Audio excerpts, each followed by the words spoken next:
retirement, many are starting to think about what they have in savings. To help, Janet Marcantonio has some pointers in this week's Savings Tip. This year, the oldest baby boomers turned 59.5 years old, the youngest age at which you can withdraw money from retirement accounts without having to pay a tax for premature withdrawals. Unlike their parents, this generation will be relying heavily on those assets as traditional pensions dwindle. The challenge is to generate an inflation-adjusted paycheck from those tax-deferred savings for the next 20 to 30 years. Here are a couple strategies to keep in mind. First of all, don't underestimate your life expectancy. The fact is, for a couple retiring at 65, odds are one of them will live to 92. Also, to guard against outliving your assets, withdraw no more than 4 to 5% a year. This will be one of the biggest challenges. Ideally, start with 4% and then increase it for inflation as your assets grow. It will be important to keep your assets invested for growth.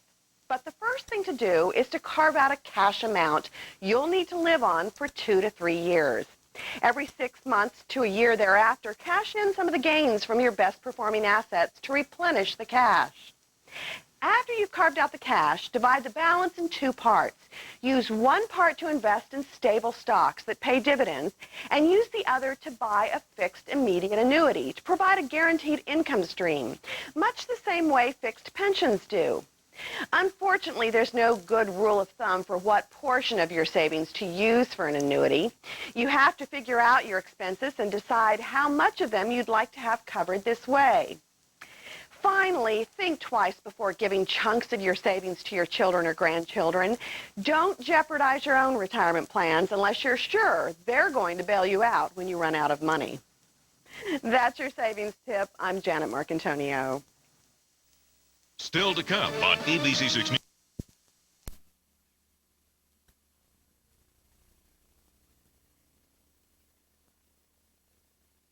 Into the wind. Very high shot. Going to come down real soft, but at least in the center. Oh, man, just right dead center. Great shot there because that fairway drops down 58 feet from the tee, and that wind's got plenty of time to gobble it up and do something nasty to it.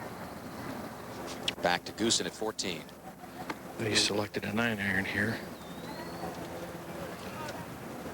Wind is left to right, slightly down the hole.